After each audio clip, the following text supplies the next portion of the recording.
Hello, friends. Just a short video that I'm going to put in front of a lot of our current deep dive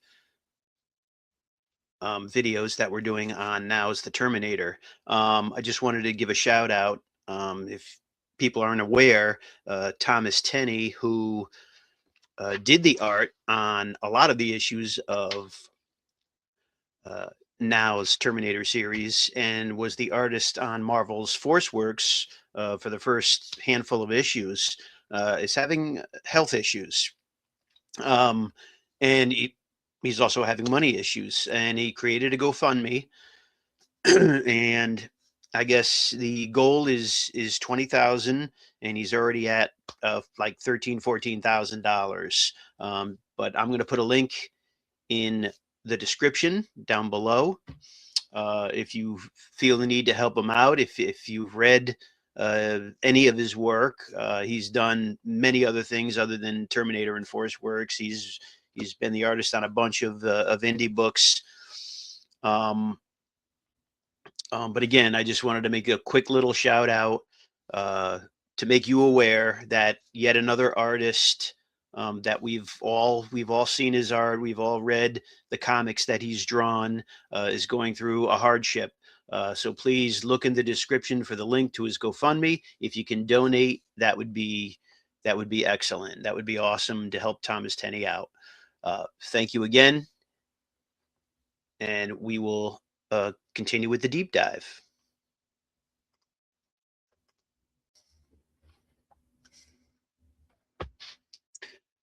Hey, friends, how are you today? We are continuing our deep dive into Now Comics 1988-89 comic book, The Terminator. Um, I want to apologize. Last video, if you saw it, I had said that Terminator 2 came out in 1989. And I said, it's going to be interesting to see how they incorporate that into the book. And I was wrong. Uh, Terminator 2 came out in 1991. So, we don't have to worry about any overlap with Terminator 2 and how this book incorporated Terminator 2. Uh, I don't know. I don't know why I thought it came out in 1989. Somehow, some way, 1989 was sticking in my head, but it is not 1989. Terminator 2, 1991. Um, for sure, the best one in the Terminator franchise is Terminator 2. Um, but yeah, we'll continue our deep dive. Now, quick recap. If you remember issue 4 and 5, the first 3 issues, we followed Sarah's Slammers and the people from the moon and all of that in their mission and their fight against the Terminators. 4 and 5 was kind of a two-part interlude. Away from that, we went to the Amazon rainforest in South America, right? Issue 6, we got back. Okay, we got back on track to the Sarah Slammers story, as we Skynet is ticked off at what happened at the end of issue 3, and they send a Terminator out, and they want to find Sarah Slammers. They want to get them. Okay, they're kind of weird that a something like Skynet, an AI, would feel hate or vengeance. So it might just be more a mechanical. They're a thorn in our side. They took this away from us, so now we have to get rid of this thorn. It's not so much hate. It's just we have to get rid of these people, these humans, so that we can continue dominating the world. Which makes sense, right?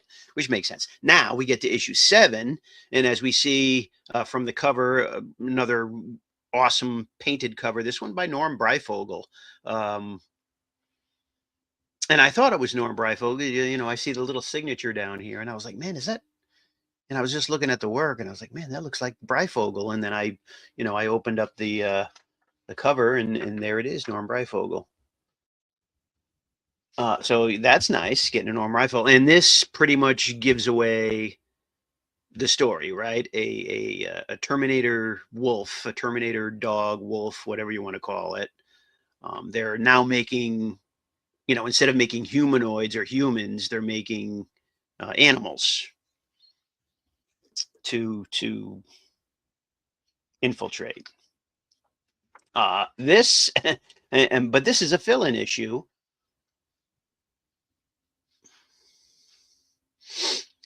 Uh, but there's no mystery. There's no tension in the story because you already know that there's a Terminator wolf, and it's probably this wolf right here, right?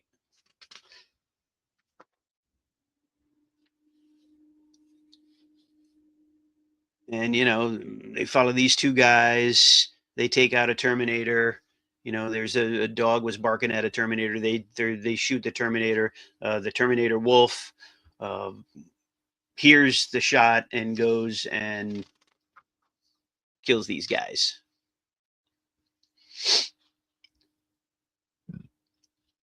or definitely kills one of them, right?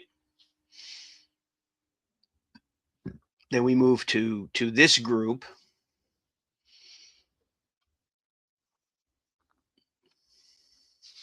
And again, we have uh, Jack Herman wrote it, guest penciled by Robin Ator.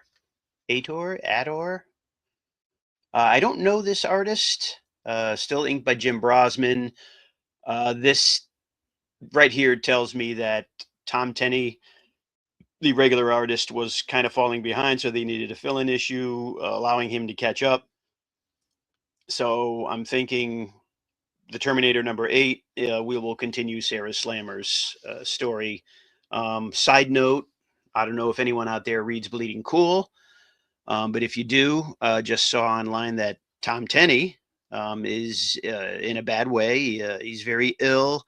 Apparently, he's, as we hear about all artists, um, and writers that did work in comics, they don't have health insurance, so he's in a bad way. He needs medicine every month to survive. He can't afford that. He lost his house, so he's got to go fund me.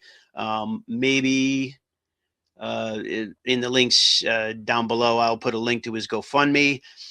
I don't know if it's going to be too late by the time this video actually airs. I just saw it, so but we'll see if we can fast track it or something. But it's sad. It's sad when you see artists, and we see it all too often, right? Peter David, who not only wrote comics for Marvel, he wrote books, he wrote Star Trek novels, he wrote, and he died destitute. He didn't pay his taxes. Make of that what you will, and he owed the IRS, like, I don't even know how much money, but and he died. He had what, three kids, I think, three daughters, a wife, an ex-wife. It's just sad. It's a shame. But let's get back to the story as we follow this team, and the other team. Here's the guy, Colonel Pinewood, and he's like, "Hey, the other team didn't check in, so it must be part of this team with the wolf. So I want you to go out there and find him." And she's like, "Oh, okay. I'm a doctor. I'm running the field hospital, and now you want me to go and find these people."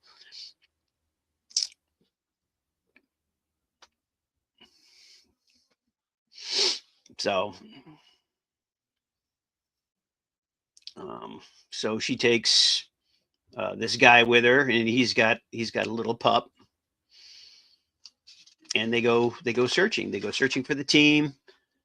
and they come across, obviously this guy's a Terminator. He has uh, rotting skin, and the puppy that's with the guy goes and sees a dog toy, so he goes around and he's going to play with the dog toy, right? He's looking at it, his tail's wagging, he's barking, whatever. Um, and so his buddy is going to say, "Hey, here, you want this toy to play with?" And um, the nurse is like, "No, no, don't touch it. It's a booby trap." So the toy explodes. The Terminator hears that, and he's like, "Okay."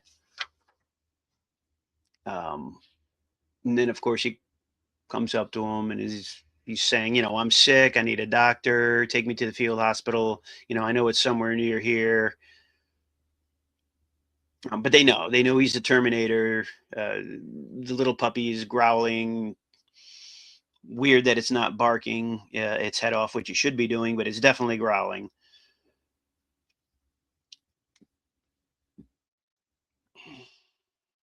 So they get into a gunfight with the Terminator. And he tries to make a deal with him. If you surrender and give me the location of your base, Skynet will let you live. Probably a lie. And if he does let him live, then it'll be in bondage, right? It'll be in slavery. So they go underneath, and then they find this guy living underground because Colonel Pinewood said, "Hey, if you find these guys, the Clemente brothers, if you find them, they have the keeper of the food. They have a ton of food, and he says, we'll trade you." And people go and they barter with him. We'll trade you this truck for some food. But this guy is like paranoid. He's, of course, he's got a bottle in his pocket there, so he's probably drunk.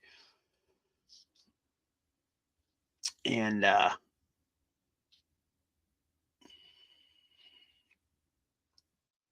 he takes him to his place.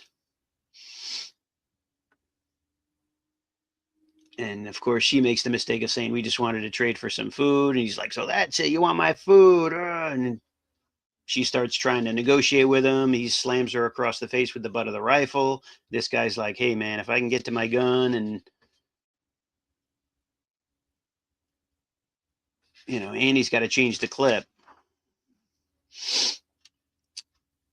Uh, you know, he'd ice the guy. So the Lost Patrol, here's the Lost Patrol trying to find their way, trying to make their way back to the base. This guy's not doing so hot. They come across that Terminator. He's like, "Hey, I'm sick. Get me to the field." He's still trying to do the same thing, but again, it's not a very good disguise. They know he's a Terminator up front. They start shooting at him. This guy buys the farm right here, gets shot in the head. The Terminator Wolf, of course, and this guy buys the farm too, right? He definitely gets shot. I don't know if he buys the farm, but he definitely gets shot. But of course, the wolf's onto him, right? They finally take down the Terminator. Then the wolf comes by, and you know what that means. This is where they cut it. Cutscene. And I've talked before about this Terminator series. It's kind of weird because it's like they're trying to do a kid-friendly PG rating, to appeal to as many readers as possible, but the material doesn't really support that type that type of rating. So a lot of people die, but the way you see them die, it's very disjointed action. It doesn't really show it clearly, but they're dead, but and you definitely get no swears. They can't even say what the hell. They can't even say hell. That's always, you say HE and then there's just two dashes. So it's kind of weird that that they can't even swear, even something as light as hell. Um, Again, very strange. But this is the book. I mean, there's plenty of action. There's a ton of action in each issue, and this is what a comic should be. It should be plenty of action because it's a comic. So we're back to the Clemente brother, at least one of them,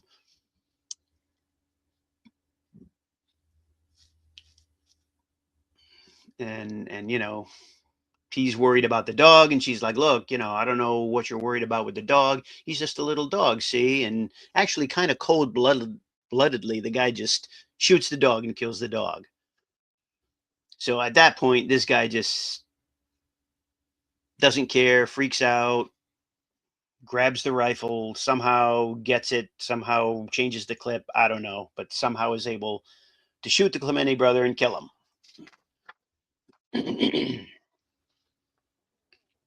So they're like, okay, now that we killed this guy, um, we have all this food. We can't even carry all this food back to the field hospital. So they're like, well, we'll get back to the field hospital, and we'll figure out how to get the food back and forth. So don't worry about it. So they leave. There's a Terminator walking around without a head, so that's kind of weird. It's usually without the CPU and the head. Terminators don't really keep moving, but again, this is the future. This is something different. Kind of it's kind of based on the movie, but I think they're taking definite liberties and doing their own thing, and that's fine. So I always look at this as like an alternate universe based on the Terminator. It's not in the Terminator universe. It's definitely an alternate universe. But the Terminator Wolf finds him, and he's gonna, instead of killing them, he now got his orders from Skynet. Bring me to your hospital. I'll be your friend. Blah blah blah. They get back to the field hospital. So bring the dog back down to the kennel. All these dogs are going absolutely nuts over this wolf because they know it's not a real wolf. It's not a real dog. So he's like, okay, I'll bring you downstairs. Brings him right where he wants to go, to the field hospital, and then that's when the wolf uh, shows his true colors and just starts ripping everyone apart.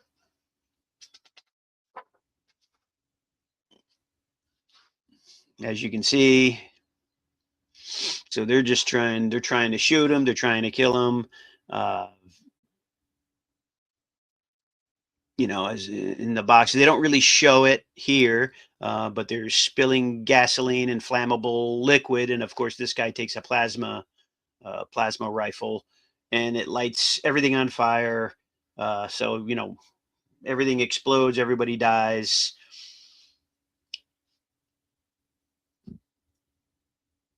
and they realize that the wolf, the Terminator, it's a Terminator wolf. And then at least Colonel Pinewood and the person that he sent out to find, who found the food, they escape in a truck, and they're like, well, if we're lucky, we can hit all that food and get out of here. So those two survive. Everybody else dies. They're on the run, and then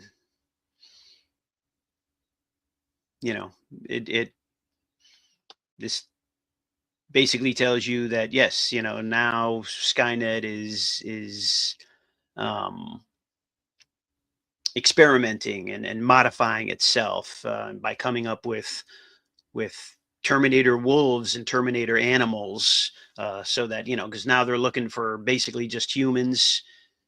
Humans are looking for humanoid Terminators, and now there's a new wrinkle added to the mix, and it was a decent story. It was a decent story, very action packed.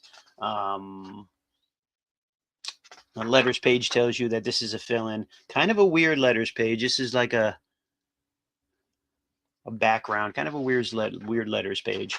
Um, but yeah, Norm Breyfogle cover, nice. Again, we're keeping track. This is a direct version. Again, I don't think there's too many.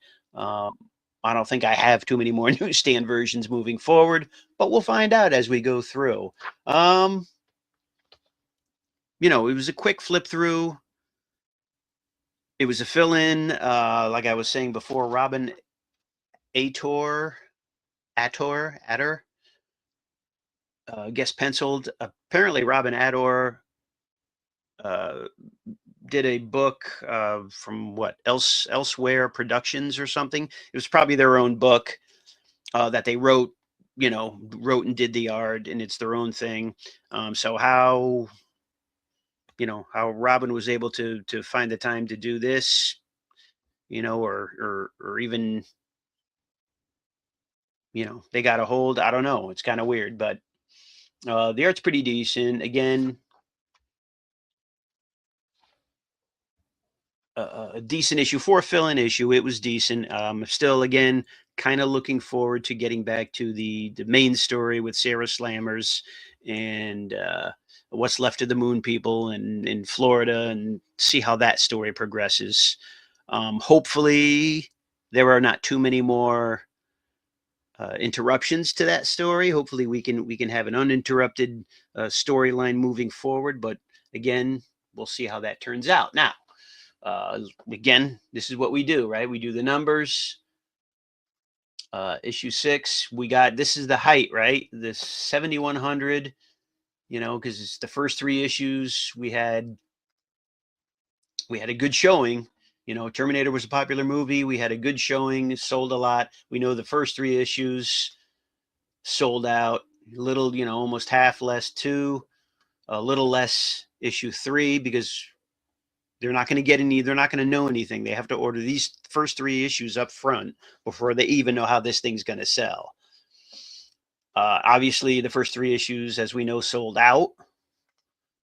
So then they jumped 6,400, 6,975, 7,100, and that was the peak, right? At least at this point, because we lost a little bit. We lost 25 copies, which isn't bad. For an issue 6 and 7 to only lose 25 copies. And again, these are just capital city distribution numbers. Don't forget, at the time, there were at least 2 distributors. Actually, I think at this point there was 3 distributors. Diamond had 40% of the market. Capital City had 30% of the market. And then there was Heroes World. They may have been the other 30%. But don't quote me on that. I don't know for sure. So at 30% of the market, they were selling 7,000 copies, were being ordered. This is just through Capital City. So you got to figure another, you got to figure another 15 to 20K for Diamond, right? You got to. Let's be on the conservative side. 15. So now you're at 22K for issue 7, and that's not even including the third distributor with the other 30%. So these are pretty common books. Definitely not low print. Now Comics was putting out a bunch of books. Speed Racer, Racer X, right here. Astro Boy, Real Ghostbusters, Fright Night, Rust. Slimer was getting his own book right here. Slimer.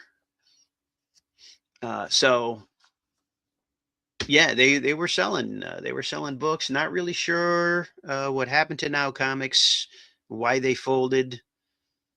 But maybe by the end of this series we'll delve into that, and we'll talk about why Now Comics folded, because they seem to be doing pretty good from what I'm seeing right here in 1989, right? This is 1989, April 1989.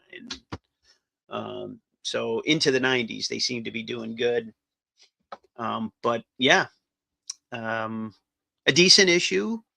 Uh, if you're a completist like I am, then yeah, you might want to get it to go, you know, to get a complete set of the Terminator.